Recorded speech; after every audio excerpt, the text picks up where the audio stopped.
The Defensive Player of the Year is no longer in suspense, with the alien Wembanyama having already locked up the award, but the all-defensive teams remain fiercely competitive. Although we are now in an era of offensive explosions, the best teams still believe in defense. We often say defense is 50% of the game, but looking at the regular season, the floor set by defense is even greater than that of offense. Today, we are going to predict the 10 candidates for the all-defensive teams. Since all defensive teams are no longer position-dependent, the selections represent the 10 players with the strongest defensive ability and the greatest defensive impact in the league. Without further ado, let's dive into the rankings. For the player with the purest defensive ability in the entire league, I would choose Alex Caruso. His defensive impact when fully engaged is comparable to a center, realizing a transformation from perimeter defense to rim protection with a masterful defensive technique. However, he is a reserve and is often used sparingly during the regular season. This season, Caruso only played 52 games, averaging just 18.2 minutes, failing to meet the criteria for games played or minutes. No worries, the Thunder have another emerging lockdown specialist with plenty of playing time, Cason Wallace. He is a devastating perimeter defender who attacks the opponent's first step, protecting the lead foot, utilizing hop steps and crossover steps, and never opening his hips too early to avoid fouls. His greatest weapon is his lightning-fast hands.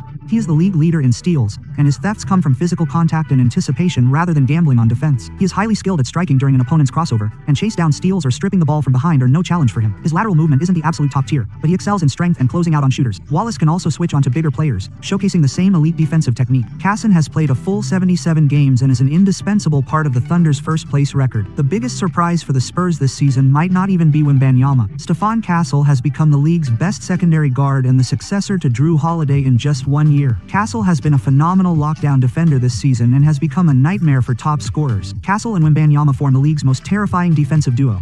The high pressure from Castle and Wembanyama's rim rotations create an impenetrable, suffocating defense. He uses strong, sustained pressure to force contact with his chest and torso, causing opponents to lose their balance. His screen navigation is fierce, featuring both lateral movement and vertical pursuit. Castle prioritizes preventing jumpers, and he isn't afraid to funnel opponents toward the rim because he knows Wembanyama is there to easily dominate the paint. Compared to Caruso, Castle's size is even greater, making his ability to neutralize tall guards and small forwards even more terrifying. He held opponents to 6 of 19 shooting, 31.6%, kept Luka to 8 of 21, 38.1%, and against second-tier playmakers like CC, he held them to just 25.9% shooting. Castle offers more than just defense. He can also serve as a playmaker. He is even the Spurs' top passer and an incredibly practical playmaker in the league. He is another signature figure in the Spurs' resurgence. Compared to last season, Amen's defensive impact has dipped slightly, but this isn't due to a decline in his ability, but rather changes in the roster and defensive scheme. Amen is the player with the most minutes played in the league this season, logging a full 2,870 minutes, averaging 37 minutes per game across 78 appearances. This level of availability and playing time is simply not a modern-era stat line. Amen has become a two-way player this season, averaging 18 points per game as the Rockets' third leading scorer. Offensively,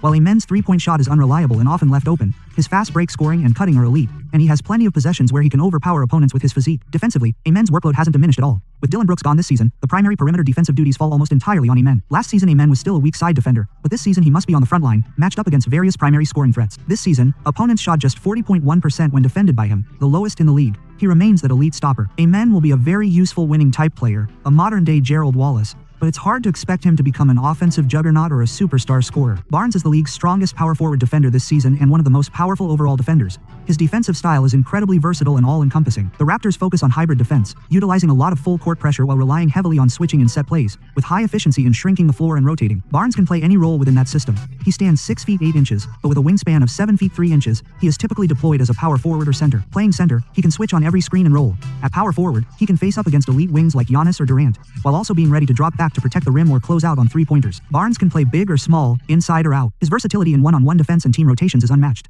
He can guard the fastest guards like Maxey one night, and battle the most physical centers like Embiid the next. He is a one-man defensive machine. Barnes also directs the defense on the floor, using his voice to coordinate switches and rotations, helping his teammates fill the gaps. The Raptors' defense is ranked 6th in the league, and Barnes is the mastermind behind it. Adebayo dropped 81 points in a game in NBA history tonight, but at his core, he remains a defense-first player. Adebayo is known for his switching, but his value goes far beyond just that. The Heat's entire defensive strategy is built upon Adebayo's versatility. Adebayo's improved three-point shooting this season brings another advantage. He can now play the 3 or 4, functioning as a lone center in small ball lineups or as part of a twin tower duo with Ware. Adebayo possesses agile footwork, elite lateral quickness, and great strength. He can trap stars like KP or Mitchell, and still execute high IQ rotations on the weak side. Adebayo's durability is also astonishing. He has played over 70 games for 4 consecutive seasons. He is always sprinting between pick and rolls, the baseline, corners, and the rim.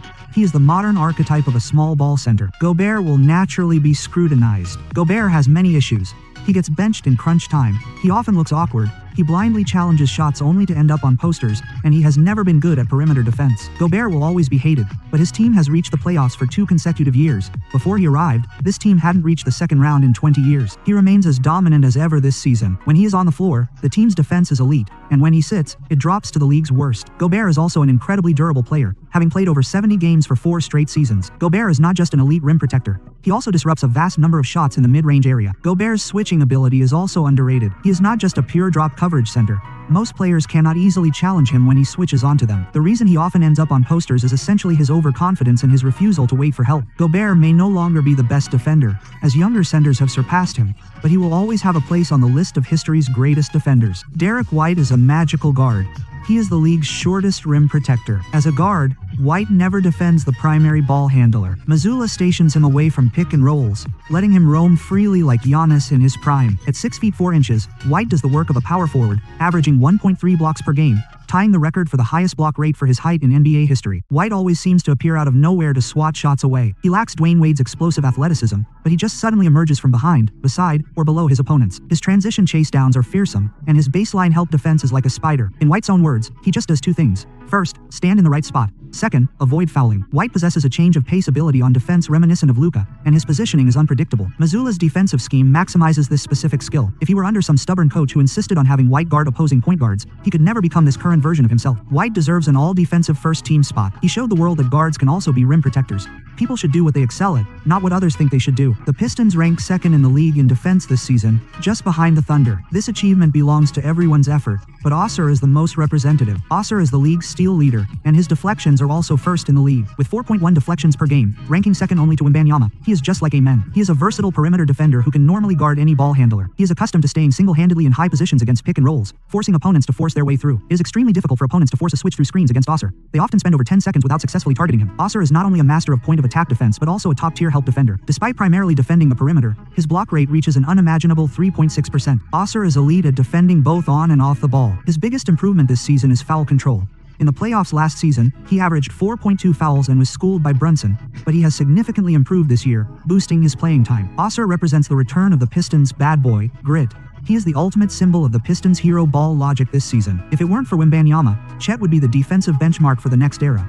He is the best defensive player on earth. As for Wemby, he's an alien. During Wembanyama's mid-season injury, Chet was briefly a top contender for Defensive Player of the Year. The Thunder's top-tier defense relies primarily on Chet, who ranks third in the league in blocks. Statistics simply cannot capture his presence. Chet averages only 1.9 blocks per game, yet his rim protection ability is peerless. Chet believes a player can still dominate defensively without recording a single block, which is exactly what he does every game. The Thunder's defense focuses on drop coverage, delays, and switches. Chet's defense integrates all these aspects, covering a vast area. The territory around the free throw line is his domain. Even if you get past the primary defender, you still have to face Chet. His defensive positioning is demoralizing. It's as if he has eyes in the back of his head. 1 second he's hedging on the perimeter, the next he's turned to protect the rim from a cutter. Guarding 2 players at the rim is his standard operation, and his timing is impeccable, jumping only when the opponent releases the ball. There is an indescribable beauty to Chet's defensive style. His anticipation and positioning are instinctual, a gift on par with his height and wingspan, though difficult to quantify with data. Last season's playoffs were a showcase for Chet's defense. Gobert's accolades are great, but Chet was equally impressive despite coming away empty-handed. He could have held several DPOY trophies, but unfortunately, he encountered a player from outer space,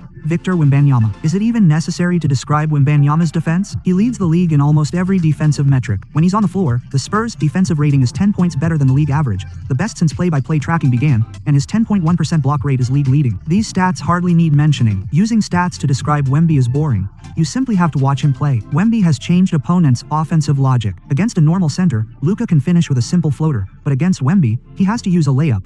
Even then, he's liable to be blocked. Even for Jokic, his floaters require a much higher arc. As long as Wemby stays at the rim, you can't run a normal offense, and the Spurs are very careful about protecting him. Whenever opponents try to pull him away, the Spurs preemptively switch to keep him anchored at the rim. The defensive advantage Wembanyama provides is like Steph Curry's three-point shooting in 2016, a strategic level advantage. Ultimately, basketball is a game that is always decided by raw talent, an alien-level talent never before seen in NBA history. Duncan's 7'3" wingspan and lanky frame, KD's perimeter-like movement speed and tireless running.